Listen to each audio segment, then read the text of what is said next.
नमस्कार मंडळी, एक बातमी काल आपल्या महाराष्ट्रात पुन्हा ब्रेक झाली आहे. अतिशय महत्त्वाची बातमी आहे, गंभीर आहे आणि धक्कादायक देखील आहे मंडळी. आणि ती बातमी ब्रेक केली आहे सोशल वर्कर, सामाजिक कार्यकर्त्या अंजली दमानिया यांनी. मंडळी, बातमी कुठली असेल तुम्हाला ठाऊक आहे. सध्या कोणतं प्रकरण जोरात महाराष्ट्रात सुरू आहे ते भोंदूबाबा अशोक खरातच्या बद्दलचं. अशोक खरात आणि रुपाली चाकणकर हे समीकरण काय आहे, हे रसायन काय आहे, नेमकं काय राजकारण आहे याच्या पाठीमागे. रुपाली चाकणकर आपली सफाई वारंवार देत आहेत की ती मी नव्हेच, माझे कौटुंबिक संबंध होते. परंतु लोकांना हे जाणून घेण्याची फार उत्सुकता लागली आहे. कारण की ते जाणून का घ्यायचं आहे लोकांना. बघा, वेगवेगळ्या प्रकारची लोक, वेगवेगळ्या मानसिकतेची लोक नेहमीच समाजात असतात मंडळी. काहींना हे प्रकरण गंभीर वाटत आहे, काहींना पीडादायक वाटत आहे. महिलांचं लैंगिक शोषण झालं आहे त्या बाबाकडून, त्यामुळे अनेक लोकांना वाईटही वाटत आहे. आणि त्या महिलांचे फोटो व्हिडिओ जेव्हा लोक सोशल मीडियावर बघतात तेव्हा अनेकांना ते अतिशय विदारक आणि बघवत नाही आहे. परंतु काही आंबट शौकीन असतात समाजामध्ये, त्यांना अशा गोष्टी बघायला, पाहायला, वाचायला अतिशय आवडत असतात. तर अशा आंबट शौकीनांची संख्या अतिशय वाढलेली आहे मंडळी. आणि जे 58 व्हिडिओ, अतिशय आक्षेपार्ह व्हिडिओ, अतिशय अश्लील व्हिडिओ जे बघवत नाही, ते व्हिडिओज 58 व्हिडिओ व्हायरल झालेले आहेत. आणि ते सोसाट वाऱ्याच्या वेगाने ते धावत आहेत इकडून तिकडे. आणि लोक त्याचा अतिशय विकृतपणे, जी विकृती त्या व्हिडिओमध्ये दिसली त्या बाबाची, त्याच विकृतीप्रमाणे लोक सुद्धा विकृत होऊन ते बघण्याची लालसा दाखवत आहेत. त्यामध्ये मंडळी त्या 58 व्हिडिओमध्ये रुपालीताई चाकणकरांचा कुठे व्हिडिओ असेल का, हे देखील लोकांना उत्सुकता लागली असावी. त्याचं कारण असं आहे मंडळी की अनेक लोकांनी रुपालीताई चाकणकरांचे व्हिडिओ AI ने बनवलेले आहेत. काही फोटोग्राफ्स असे झळकले, तुम्ही पाहिले असतील, ते खरे फोटो नाहीत. तर मग आता तुम्हाला ती बातमी सांगतो. ब्रेक अंजली दमानिया यांनी काय केली आहे बातमी, तर मंडळी अतिशय धक्कादायक बातमी आहे. 33,700 सेकंद, 33,000, नीट सांगतो आहे, लक्षात घ्या, 33,700 सेकंद रुपालीताई चाकणकर अशोक खरातशी फोनवरून बोलल्या. पण त्यानंतर मंडळी रुपालीताई चाकणकर एकनाथ शिंदेचे 17 कॉल्स आहेत, त्यामधले 10 कॉल्स मला वाटते इनकमिंग आहे आणि आउटगोईंग 7 आहेत, असं अंजली दमानिया यांनी काल सांगितलं माध्यमापुढे. तर मंडळी, आता महत्वाचा विषय हा आहे की लोकांना जी प्रतीक्षा आहे की त्या 58 व्हिडिओमध्ये कुठे काही असा आक्षेपार्ह व्हिडिओ चाकणकरांचा येतो का, तो येऊ नये. परंतु मग असं जर नाही, किंवा कुठलाही त्यांचा कौटुंबिक संबंध असेल तर हरकत नाही, गुरु मानलं असेल तेही हरकत नाही. परंतु मग 33,700 सेकंद इतके दिवसातल्या CDR मधून, फोन कॉल्समधून रुपालीताई चाकणकर त्या अशोक खरातशी काय बोलल्या. एखाद्या, त्या म्हणतात माझे गुरु आहेत, तर एखाद्या गुरुशी इतका काळ, इतका वेळ फोनवरती बोलणं शक्य नाही. एखाद्या गुरुसोबत कोणीही इतकं बोलत नसतं. गुरु समोर तर बोलण्याची हिंमतही अनेकांची होत नसते. फार कमी शब्दात लोक आपली मतं गुरूंसमोर मांडत असतात, जे अनेकांना गुरु मानतात लोक. दुसरा विषय आहे एकनाथ शिंदे साहेबांचा. तर शिंदे साहेब बघा किती मोठं पद आहे, उपमुख्यमंत्री आहेत, ते महाराष्ट्राचे मुख्यमंत्री राहिलेले आहेत. आणि हा त्यांचा संबंध काय असं 4-2 महिन्यातला नसेल मंडळी. जेव्हा मुख्यमंत्री असेल ते तेव्हाचाही हा संबंध त्यांचा असेल. तर मग शिंदेंना त्या महाराजांकडून काय पाहिजे होतं, त्या बाबाकडून काय पाहिजे होतं मंडळी. ही खूप फार मोठी धक्कादायक बातमी अंजली दमानिया यांनी ब्रेक केली आहे. 17 कॉल्स एका भोंदू बाबाला कशासाठी एकनाथ शिंदेंनी केली असेल. त्यामध्ये चंद्रकांत पाटलांचंही नाव आलेलं आहे, त्यांचेही काही कॉल्स आहेत. सुनील तटकरे यांचंही नाव आलं आहे, त्यांचेही काही कॉल्स आहेत त्या बाबाला. तर हे सगळं कशासाठी मंडळी, अतिशय विदारक आणि हे भयंकर आहे. आणि मला वाटते रुपाली चाकणकरांनी खरंच पुढे येऊन वारंवार पत्रकार परिषदा घेऊन एक एक गोष्टी क्लिअर केल्या पाहिजे. कारण की ज्या पद्धतीने त्यांचे फोटोग्राफ्स, ते काही मीम्स असतील, काही AI ने बनवलेले फोटोग्राफ्स त्यांचे असतील. अर्थात अशोक खरातच्या जवळ त्या अगदी निकट उभ्या आहेत आणि खांद्यावर हात वगैरे असे काही फोटो. आक्षेपार्ह म्हणण्याचा अर्थ की गुरु शिष्याचं असं संबंध, अशा प्रकारचं नातं असू शकत नाही, असं त्या फोटोवरून वाटतं. अर्थात ते फोटो खरे नसावेत, ते AI ने बनवलेले आहेत. परंतु मित्र हो, AI हा प्रकार सर्वांनाच कळतो असं नाही. AIचं क्रिएशन कळणारी संख्या जी आहे ती फार कमी असेल असं मला वाटतं. की अनेकदा AI इतकं सुंदर ते क्रिएशन, इतकं शिताफीनं ते क्रिएशन बनवते की ओरिजिनल फोटो की AIचा बनवलेला फोटो हे आपल्याला ओळखता येत नाही. त्यामुळे AI ने का असोत, पण ते योग्य नाही ते लोकांचं अशा प्रकारे ते फोटो व्हायरल करणं. त्यामुळे काय होतं की लोकांची आणखी उत्सुकता वाढत चालली आहे. मग रुपालीताई चाकणकरांचा असा एखादा आक्षेपार्ह व्हिडिओ बाहेर येतो का, याची प्रतीक्षा आंबट शौकीनांना लागली आहे. आता त्यांना ती प्रतीक्षा लागायची लागो मंडळी, परंतु एक बदनामीचा जो सपाटा असतो ना, त्याचा जो स्पीड असतो तो इतका भयंकर असतो मित्र हो, की अनेकांचे आयुष्य बदनामीने उद्ध्वस्त झालेले आहेत. मग त्यातल्या जे काही बदनामी कोणाची राजकीय नेते असतील, अभिनेते असतील, उद्योगपत्यांच्या घरातली गोष्ट असेल किंवा सामान्य माणसं असेल, बदनामी ही इतकी खतरनाक आणि इतकी गंभीर असते, इतकी भयंकर असते मंडळी, की अनेक लोकांचं आयुष्य उद्ध्वस्त झालेलं आहे की ते लोक 4 लोकांना तोंड दाखवायच्या लायकीचे राहिले नाहीत. मग त्यातल्या बातम्या काही खऱ्याही असतात, काही खोट्या पण असतात. खोट्या गोष्टीची पण बदनामी लोक करतात. बदनामीचं काय आहे, याने त्याला सांगितलं, त्याने त्याला सांगितलं, त्याने त्याला सांगितलं, असं पूर्वी चालायचं. आता तर सोशल मीडियाच हातात आहे प्रत्येकाच्या. त्यामुळे मंडळी हा जो फोन कॉल्स इतके रुपालीताई चाकणकरांचे त्या खरातशी झाले, तर मंडळी हे बघा, याचा उगम सर्वात आधी कुठून होतो ते आपण लक्षात घ्या. तुम्हालाही ठाऊक आहे, मला नव्यानं पुन्हा पुन्हा सांगण्याची गरज नाही. काहीतरी स्वार्थाशिवाय माणूस दुसऱ्याकडे, मी तर बाबा सोडा, आपण कुणाला भेटतो, आपण कुणाची भेट घेतो, प्रत्येक भेटीमागे थोडासा का होईना पण स्वार्थ असतो मंडळी, प्रत्येकाचा असतो. तुम्ही म्हणाल घरातली माणसं सुद्धा स्वार्थाने एकमेकांशी वागत असतात, हे लक्षात घ्या. छोटी छोटी उदाहरणं घ्या. मग या बाबाकडे मला सांगा, अहो एक सरपंच इतका आजच्या तारखेत भ्रष्टाचाराने भरभटलेला आहे, तर मग आमदाराची गोष्ट तर फार पुढे आहे मंडळी. सरपंच असेल, पंचायत समितीचे कोणते सभापती, उपसभापती असतील, जिल्हा परिषदांचे अध्यक्ष असतील, आमदार असेल, खासदार असेल, मंत्री असेल, जे कोणी असेल, सगळे म्हणता येणार नाही, पण 99% भ्रष्टाचाराने भरभटलेले आहेत. आणि मग मला सांगा, इतकं सगळं तुम्हाला प्राप्त झालं, तुम्हाला आमदारकी मिळाली, मी तर म्हणतो खूप फार मोठी गोष्ट झाली. तुम्ही जनतेमधून निवडून आले, तुम्ही जिंकून आले, हाच आनंद तुम्हाला खूप मोठा असायला पाहिजे आणि तुम्ही जनतेची सेवा निस्वार्थपणे करायला पाहिजे. पण आमदार झाल्यानंतर मग मंत्री होईल की नाही, हा स्वार्थ. मंत्री झाल्यावरती मी मुख्यमंत्री झालो पाहिजे, हा स्वार्थ.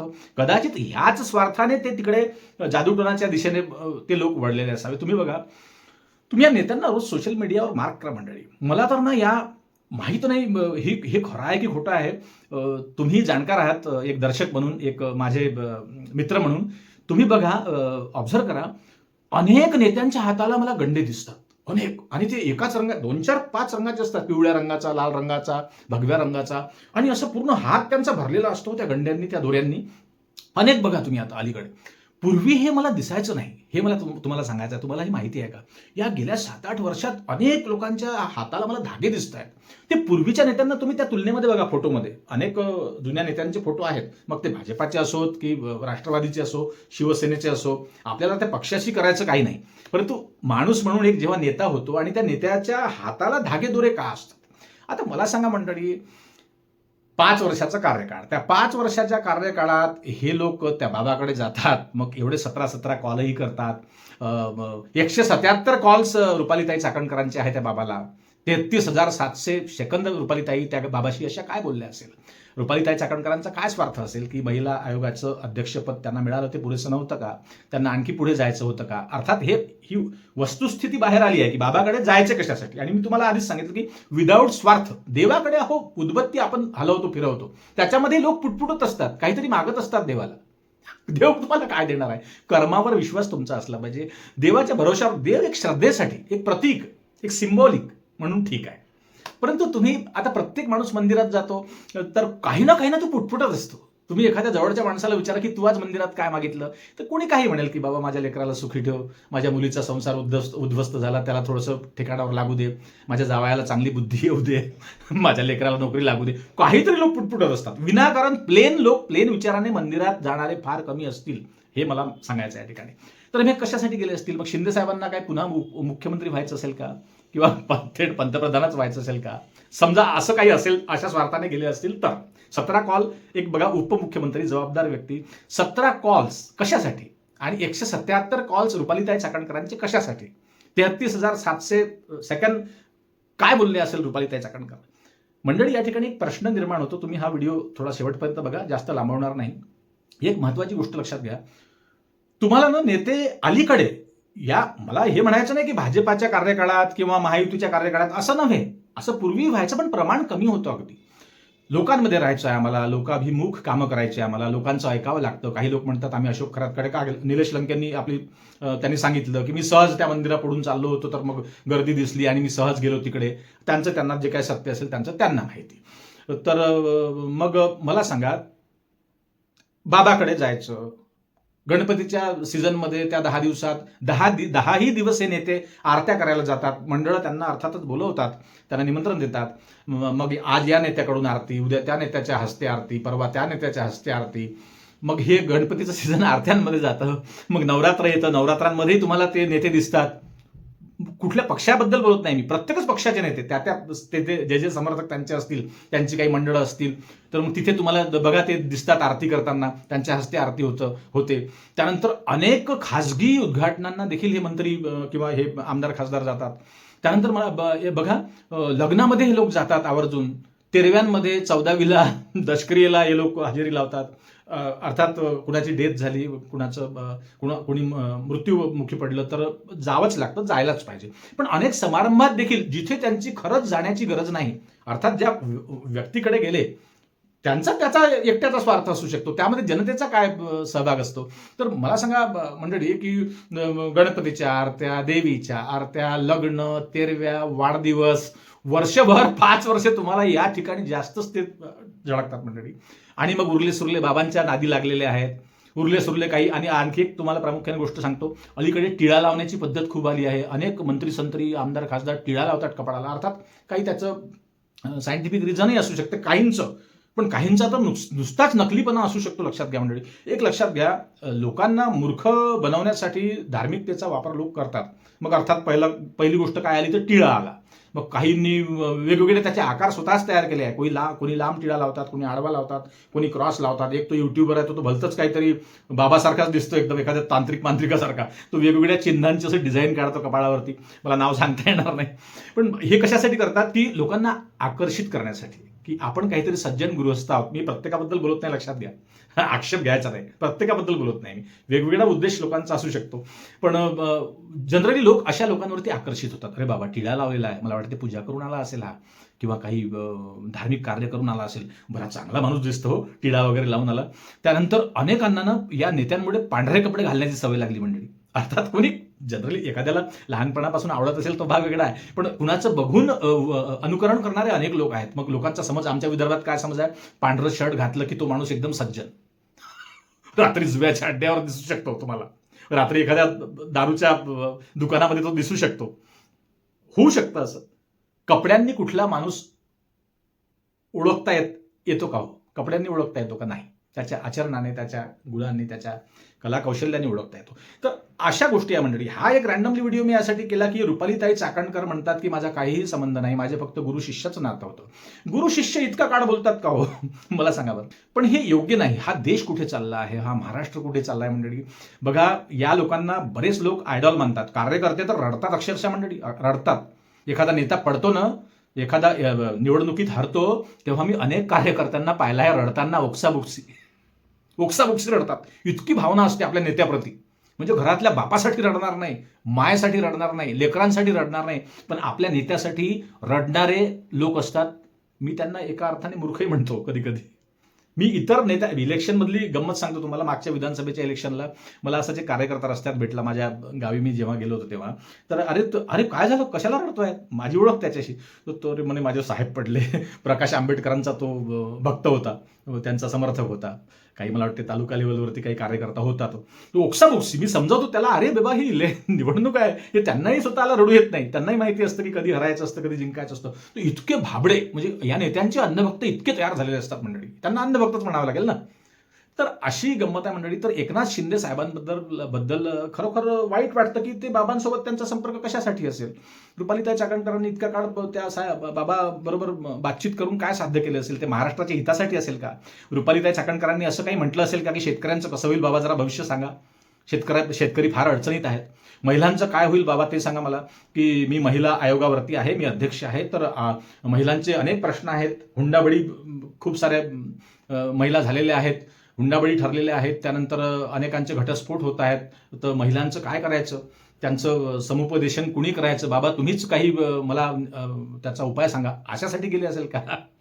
किंवा मागे पावसाने कहर केला होता मराठवाड्यात, त्यावरती काही संकटावर काही पाऊसच येऊ नये किंवा काहीतरी असं घडू नये, असं काही होत नसतं मुळातच. पण मग सार्वजनिक कामासाठी तुम्ही गेले होते का गंडे दोरे बांधून तिकडे अंगारे दुपारे घेऊन त्या बाबाकडे? अतिशय चिंतनीय गोष्ट आहे मंडळी. आणि अतिशय मला तर नकली वाटत आहे हा काळ. हा 10-12 वर्षातला काळ ना अतिशय नकली वाटत. नकली बोलतात लोक, नकली बोलतात ते नेते, त्यांचं पाहून नकली बोलतात ते कार्यकर्ते, नकली बोलतात. काही कुणाची काही मार्गी लागायला कामं अजिबातही मार्गी लागताना दिसत नाही मंडळी. अहो बघा ना, अर्धा काळ त्या आरत्या करायला जातात, अर्धा काळ त्या वाढदिवसाला हजर राहतात, अर्धे काळ ते तेरवी दशक्रिया आणि त्या फिनरलला हजेरी लावतात, कुणाच्या लग्नात दिसतात, धार्मिक सोहळ्यात दिसतात, कधी कुणाच्या फिता कापायला जातात, खासगी सरकारी सोडा. मग हे काम केव्हा करतात हा सर्वात मोठा प्रश्न आहे मंडळी. तुम्ही बघा ना, कुठेतरी समारंभातच ते दिसतात. कोणी त्यांना उद्घाटक म्हणून बोलवतं, कोणी त्यांना मुख्य अतिथी म्हणून बोलवतं. बोलवायला पाहिजे. पण मग माझ्यासमोर हा प्रश्न आहे की हे काम केव्हा करतात? हे व्यस्त, बघा सामान्य माणूस सकाळपासून 8ला व्यस्त होतो बिचारा, रात्री 8ला त्याला अशी झोप लागते हो जेवण केल्याबरोबर, कारण त्यांनी मेहनत केलेली असते. यांना एसी मध्ये फिरायचं आहे, आजूबाजूला 2 आपले बॉडीगार्ड लागलेले आहे, पोलीस त्यांच्या मागे धावत आहे, ड्रायव्हर आधीच दार उघडून ठेवतो बसायच्या आधी, धक्काही लागत नाही, फुल एसी मध्ये, घरात एसी, गाडीत एसी, विमानात एसी, प्रत्येक ठिकाणी अगदी म्हणजे काही काळे डोंबडे बेंद्रे बांद्रे जे होते नेते तेही गोरेचिट्ट झाले आहेत, लाल बुंद पडलेले आहेत. मग मंडळी हे थकताना कधी मला दिसत नाही, थकवा त्यांच्या चेहऱ्यावरच दिसत नाही. मग ते काम केव्हा करतात? मला कुठलाही नेता असं काम करताना दिसत नाही. काम म्हणजे आता लॅपटॉपवरती शोधत आहे माझ्या मतदारसंघात काय राहिलेले काम आहेत, स्वतः मला असं काम करताना काहीच दिसत नाही मंडळी. त्या सभागृहात काही विचित्र एखादा प्रश्न उचलतो आपला, त्या प्रश्नांचं काय होत असतं, मग ते सभापती मग त्या प्रश्नांचं काय करतात पुढे, त्याचे किती कामं मार्गी लागले, कुणी किती काय केलं, त्याचा काही लेखाजोखा सामान्य माणसांपुढे येत नाही. म्हणूनच अंजली दमाने यांनी हे स्पष्ट केलं की त्यांचं म्हणणं आहे जनता दरबारात प्रत्येक गोष्ट गेली पाहिजे. तर हीच धक्कादायक बातमी आजची होती मंडळी. आता पुढे येईलच. सीडीआर मधून जे खुलासे झाले 4-5 लोकांबद्दल मी तुम्हाला आता 2-3 नावं तुम्हाला सांगितली. डिटेल्स फार काही बोललो नाही मी की कोणाचे किती कॉल कशा पद्धतीचे झाले ते तर येणारच नाही, तो तपासाचा भाग आहे. परंतु प्रश्न हाच आहे की गंडे दोरे अंगारे धुपारे यावर विश्वास ठेवणारे जनप्रतिनिधी आम्हाला लाभले, तर हे आमचं दुर्दैव आहे महाराष्ट्राचं. एवढंच सांगण्यासाठी हा व्हिडिओ मंडळी मी केला. आणि रुपालीताईंना अशी कुठली मजबुरी त्यांची असेल की त्यांना बाबाचं सहकार्य घ्यावं लागलं. एकनाथराव शिंदे साहेबांसारख्या एक वाघासारखा कार्यकर्ताच म्हणावं, जो शिवसेनेत जे लोक होते पूर्वी किंवा आताही आहेत, अशाही लोकांना बाबाची गरज का पडलेली असेल, तर यांनी पुढे येऊन लोकांना सांगायला पाहिजे की आम्ही या निमित्ताने गेलो होतो, त्यांनी निमित्ताने गेलो होतो, आता बाबा बदनाम झाला विचारात सगळे लपायला लागले इकडे तिकडे. असं मंडळी तुम्हाला काय वाटतं ते कमेंटमध्ये नक्की लिहा आणि हा व्हिडिओ जास्तीत जास्त लोकांपर्यंत शेअर करा मंडळी. पुन्हा भेटूच नवीन विषयावर बोलण्यासाठी, नव्या दिवशी नव्या दमानं. तोपर्यंत नमस्कार. जय हिंद, जय महाराष्ट्र.